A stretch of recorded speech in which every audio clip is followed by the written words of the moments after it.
పేరు కోడలు రాజన్న కొడుకు ఊరి వరకని పంపిండురా పేరింటి వరకు ఏం తక్కువ చేసిండురా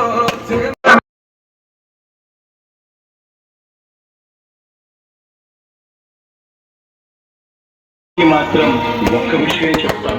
జగన్ మాత్రం అక్క చెల్లెమ్మలకు మంచి చేసే విషయంలో రాజీ పడడు అని మాత్రం ఖచ్చితంగా ఈ సందర్భంగా ప్రతి ఒక్కకు చెల్లెమ్మకు తెలియజేస్తాం.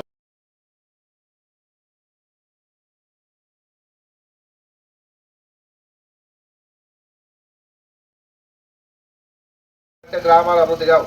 ఏదైనా ఒక్కటైనా తెలుగుదేశం పార్టీలో మీకు గుర్తుండే పని చేశారని గుర్తుపెట్టుకోండి. మన హయాంలోనే, మన కాంగ్రెస్ పార్టీ హయాంలోనే ఆ రోజుల్లోనే బ్రిడ్జ్ వచ్చిన పరిస్థితి ఉంది, అదే కాక చావుడు వచ్చిన పరిస్థితి ఉంది. ఏదన్నా ఉన్నా కూడా అలాంటి పరిస్థితి ఇంకా రోడ్లు గిట్లేసి చాలా ఉన్నాయి. అవన్నీ కూడా చేస్తామని చెప్పేసి కూడా మీ అందరికీ కూడా చెప్పడం జరుగుతూ ఉందమ్మా. ఏదన్నా మీరంతా ఆలోచించుకోవాలా. ఇప్పుడు ఎవరు చెప్పినా ఇక్కడ ఉండే పరిస్థితిలో ఎవరికి భయపడాలి, అంతేగాని ఎవరికి భయపడే పని లేదు. ఏదన్నా కూడా ఎంతో వస్తారు. వాళ్ళు ఏం చేస్తారంటే మీ పేరు చెప్పుకుంటారో డబ్బులు తింటా ఉన్నారు. ఆ డబ్బులు తీసుకొచ్చి ఇదంతా కూడా జల్సా చేస్తూ ఉండే పరిస్థితి ఈ ఊర్లో ఉంది. ఏదన్నా మీరే సపోర్ట్ కాబట్టి ఆ విధంగా కొలుకుతూ ఉన్నారు. ఆ పరిస్థితి ఊర్లో ఉందని చెప్పేసి నాకు బాగా తెలుసు. గతంలో కూడా మీరు మాకు మెజార్టీ ఇచ్చినారు. ఈసారి కూడా మెజార్టీ ఇచ్చే పరిస్థితి తీసుకురావాలని చెప్పేసి కూడా కోరుతాను. ఎందుకంటే నా ఎంఏ నా బీసీ, నా ఎస్సీ, నా ఎస్టీ, నా మైనార్టీ అని జగన్మోహన్ రెడ్డి మర్చిపోతానని చెప్పేసి కూడా చెప్పడం జరుగుతూ ఉంది. ధైర్యంగా మీరంతా కూడా ఇక్కడ ఉండే పరిస్థితుల్లో మీరంతా కూడా ఓటేసి గెలిపించే బాధ్యత మీ అందరి మీద ఉంది. ఏదున్నా మీకు అండగా మీకు ఉండే బాధ్యత నాది ఉంది. ఇంకా ఎంతో డెవలప్మెంట్ చేసి నేను ఉన్నంత వరకు కూడా భగవంతుడు ఎన్నాళ్ళు ఆశీర్వదిస్తాడో అన్ని నాళ్ళు ఈరోజు మేము ఎమ్మెల్యేలుగా కొనసాగుతూ ఉన్నాం. అంతేగాని మన మీనాషాడు చెప్తాడు, ఇప్పుడు వచ్చిన క్యాండిడేటు ఎక్కడి నుంచో వచ్చినాడు, నాకు సంబంధం లే, చిత్తూరు జిల్లా నుంచి వచ్చి ఈరోజు వచ్చి కూటమి తరఫు 3 సెంటర్ల తరఫున నిలబడి మాకు ఓటైందని అడుగుతాడు. బీసీలు ఇబ్బంది గుర్తొచ్చినాడు ఆయన. ఏ రకంగా కూడా బీసీలు ఎప్పుడు గుర్తురాలే. పోయినసారి ఎంపీగా పోటీ చేశాడు. అయినా సెంట్రల్లో నాకు మోడీ గారు తెలుసు అంటాడు, అమిత్ షా తెలుసు అంటాడు. మళ్ళీ ఆ రోజు ఎంపీగా నిలబడినాడు. పోటీ చేసి ఓడిపోయినప్పుడు డబ్బు తీసుకొచ్చి ఆదోళనలో వచ్చి అన్ని రకాలుగా మీ అందరితో కలిసి మాట్లాడి ఏదైనా డెవలప్మెంట్ చేసే పరిస్థితి ఏదైనా ఉంటే నిన్ను గుర్తుపడతారు. నువ్వు ఎక్కడి నుంచి వచ్చినావో, ఎక్కడి నుంచి లేదో, ఏ విధంగా ఉండవో, నువ్వు ఎవరో తెలీదు, నీ అడ్రస్ ఏమో తెలీదు. నీ అడ్రస్ లేనో నీకు వచ్చి ఈరోజు వచ్చి నాకు ఓటు వేయమంటే ఆ పరిస్థితి జరగదని చెప్పేసి నేను చెప్పడం జరుగుతూ ఉంది. ఏదున్నా నేను బీసీ అంటాను. నేను బీసీ అంటే బీసీలు చాలామంది ఉన్నారు. బీసీ వర్గంలో ఎందుకు కూడా ఏ విధంగా స్థాయికి చూసామో అందరూ తెలుసు. అంతేగా నీలాంటి పరంపోవని ఓటు అయిన పరిస్థితి లేదు. ఏదున్నా కూడా నేను చూసాం. నీ భాష ఏ విధంగా ఉందో ఆలోచన చేస్తూ ఉన్నారు. నీ భాష ఏం మాట్లాడుతూ ఉన్నావు, ఏం చెప్తా ఉన్నావు, బాద్షాతి నీవు అనుకుంటున్నావు. కానీ ఈడేదో గొప్పలా నా మీద ప్రయత్నాలు చేసి ఏదో అబద్ధాలు వేసినంత మాత్రాన నీకు ఓటు వేస్తా అనుకుంటా ఉన్నావు. నా ఆదోని ప్రజలు, నా మనస్తత్వం నాకు తెలుసు.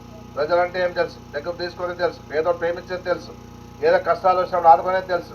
ఆ రకంగా ఈరోజు ముందుకు పోతా ఉన్నామని చెప్పేసి మనం చెప్పడం జరుగుతూ ఉంది. ఇలాగా ప్రజలంటే ఏమో తెలియదు, ప్రభుత్వం అంటే ఏం తెలియదు, ఏ రకంగా కూడా ప్రజలతో మనసుకోవాలో తెలియదు. ఏ అవకాశం వచ్చినా అవకాశవాదిగా మాట్లాడే పరిస్థితి చేస్తూ ఉన్నాం.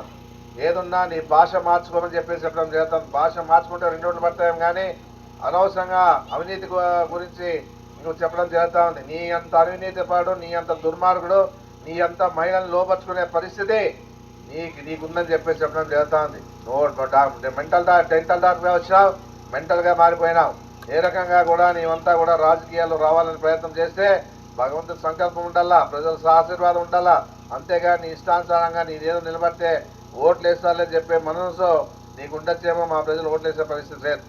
నువ్వు ఏమో చిత్తూరు నుంచి రావాలా? ఈ ఊర్లో బీజేపీ వాళ్ళు లేరా? బీజేపీలో రమేష్ ఉన్నాడు, ప్రకాష్ జైన్ ఉన్నాడు. ఆ రకంగా ఈరోజు ఎంతోమంది గురిగిరి లీనకంటున్నాడు, నాగరాజు ఉన్నారు. వీళ్ళంతా బీజేపీ వాళ్ళు కాదా? ఈరోజు ఏది చెప్తా ఉన్నాను, నీలాంటి పనం పోగొని నీ ఆందోళన మాట్లాడే పరిస్థితి లేదు. ఎందుకంటే నీ గౌరవం ఇవ్వాలని చెప్పేసి కూడా నాకు అనిపించడం లే. ఎందుకంటే నీలాంటి గ్రహాలన్నీ 9, ఇది దశమగ్రహ ఆదోనికి వచ్చిందని చెప్పేసి కూడా చెప్పడం జరుగుతూ ఉంది. ఇలాంటి గ్రహాన్ని తరం కొట్టాలి. ఏదన్నా కూడా ఆదోని ప్రశాంతంగా ఉంది, ప్రజలు ప్రశాంతంగా ఉన్నారు, హిందూ ముస్లింలు అంతా సంతోషంగా ఉన్నారు.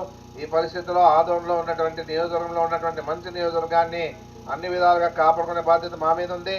మీరంతా కూడా అప్రమత్తంగా ఉండాలని చెప్పేసి మనం నేను చెప్పడం జరుగుతూ ఉంది. అందుకే ఏదున్నా కూడా ఈ రోజు ఉండే పరిస్థితుల్లో జగన్మోహన్ రెడ్డి రాష్ట్రానికి అవసరం. ఎందుకంటే పెట్టుబడులు పెట్టించినాడు. ఆ పెట్టుబడులు పెట్టిన తర్వాత 5 ఏళ్ళు తర్వాత మనకు ఆదాయం వస్తుంది. ఆ ఆదాయాన్ని బట్టి మన రాష్ట్రంలో డెవలప్మెంట్ కానీ లేకపోతే ఉద్యోగ అవసరాలు కూడా చాలా వస్తాయి. ఆ పరిస్థితి రాష్ట్రంలో జరుగుతుందని చెప్పేసి కూడా గమనించుకోవాలా.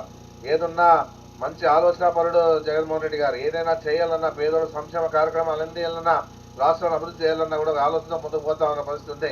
చంద్రబాబు నాయుడు అవన్నీ లేదు. విజన్ 2020 అంటాడు. విజన్ ఎక్కడుందో తెలియదు, ఎక్కడ 2020 తెలియదు. ఈ పరిస్థితుల్లో ఇలాంటి వాళ్ళు నమ్మద్దని చెప్పేసి చెప్పడం జరుగుతుంది. సూపర్ 6 వస్తూ ఉంది.